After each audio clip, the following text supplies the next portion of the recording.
আপনারা দেখছেন TVN24 news network. সবশেষ আপডেটে স্বাগত জানাচ্ছি আমি তাসমিয়া টুম্পা। দেশের পূর্বাঞ্চলে ভয়াবহ তাপপ্রবাহের আশঙ্কার মধ্যে সবচেয়ে প্রস্তুত শহরগুলোর একটি হিসেবে উঠে এসেছে পেনসিলভানিয়ার ফিলাডেলফিয়া। প্রায় ৩ দশক আগে শতাধিক মানুষের প্রাণ কেড়ে নেওয়া এক প্রাণঘাতী তাপপ্রবাহ থেকে শিক্ষা নিয়ে গড়ে তোলা শহরটির জরুরি তাপ মোকাবিলা ব্যবস্থা এখনও মানুষের জীবন রক্ষা করছে বলে মনে করছেন বিজ্ঞানী ও জনস্বাস্থ্য বিশেষজ্ঞরা। আগামী কয়েকদিনে আমেরিকার পূর্বাঞ্চলের ওপর শক্তিশালী হিট ডোম এর প্রভাবে তাপমাত্রা ১০০ ডিগ্রি ফারেনহাইট ছাড়িয়ে যেতে পারে। একাধিক স্টেটের নতুন তাপমাত্রার রেকর্ড ভাঙার পাশাপাশি কয়েক কোটি মানুষের স্বাস্থ্য ঝুঁকি তৈরি হতে পারে বলে সতর্ক করেছে আবহাওয়া কর্তৃপক্ষ।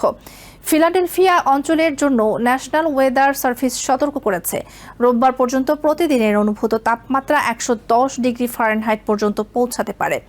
সংস্থাটির মতে ২০১১ সালের পর এটি হতে পারে ওই অঞ্চলের সবচেয়ে তীব্র তাপপ্রবাহ।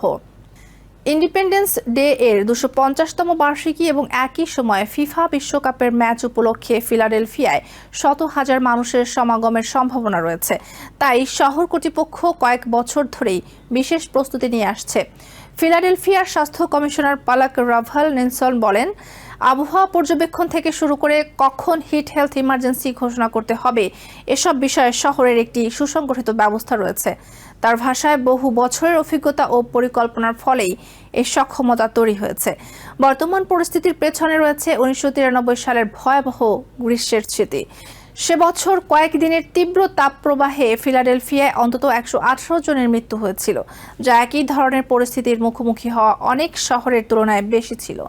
নিহতদের বেশিরভাগই ছিলেন বয়স্ক, নিম্ন আয়ের বা অসুস্থ মানুষ। অনেকের বাড়িতে শীতাতপ নিয়ন্ত্রণের ব্যবস্থা ছিল না। কেউ কেউ জানালা বন্ধ অবস্থায় ঘরের ভেতরেই মারা যান। অতিরিক্ত গরমে তাদের শারীরিক অবস্থা আরও খারাপ হয়ে যায় বলে পরে তদন্তে উঠে আসে। এই বিপর্যয়ের পর তৎকালীন মেডিকেল এক্সামিনার হরেশ মিরচান্দানি তাপজনিত মৃত্যুর সংজ্ঞায় গুরুত্বপূর্ণ পরিবর্তন আনেন। আগে কেবল শরীরের তাপমাত্রা ১০৫ ডিগ্রি ফারেনহাইট বা তার বেশি হলে মৃত্যুকে তাপজনিত মৃত্যু হিসেবে ধরা হতো, কিন্তু তিনি এমন মৃত্যুকেও তাপপ্রবাহ সম্পর্কিত হিসেবে গণ্য করেন, যেখানে অতিরিক্ত গরম মৃত্যুর একটি গুরুত্বপূর্ণ কারণ ছিল। এর ফলে প্রকৃত ক্ষয়ক্ষতির চিত্র স্পষ্ট হয়ে ওঠে এবং ভবিষ্যতে একই ধরনের বিপর্যয় ঠেকাতে কার্যকর পরিকল্পনা গ্রহণ করা সম্ভব হয়। জলবায়ু বিশেষজ্ঞ লরেন্স ক্যালকস্টেইনের ভাষায়, ১৯৯৩ সালের সেই ঘটনা ছিল একটি গুরুত্বপূর্ণ মোড় পরিবর্তনের মুহূর্ত।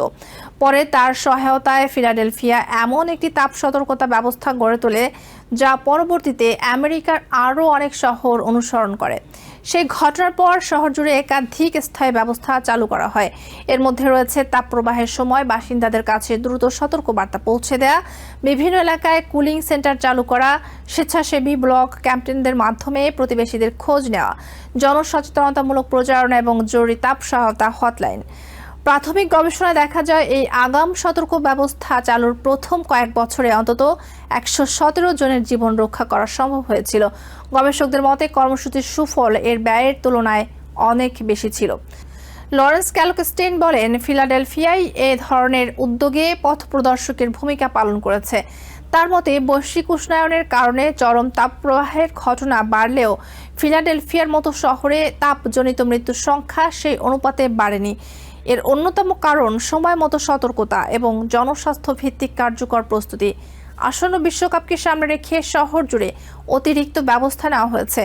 বিনামূল্যে ফিফা ফ্যান ফেস্টিভ্যালে থাকবে কুলিং টেন্ট, বিশুদ্ধ পানি সংগ্রহের কেন্দ্র, পর্যাপ্ত ছায়াযুক্ত বিশ্রামস্থল এবং চিকিৎসা কেন্দ্র।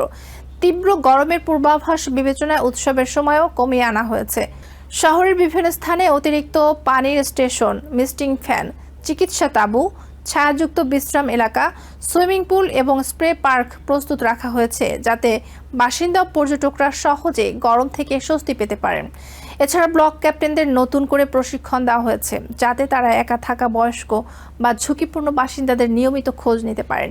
বিশেষ করে যেসব এলাকায় গাছপালা কম এবং তাপমাত্রা তুলনামূলক বেশি থাকে, সেখানে নজরদারি আরও জোরদার করা হয়েছে।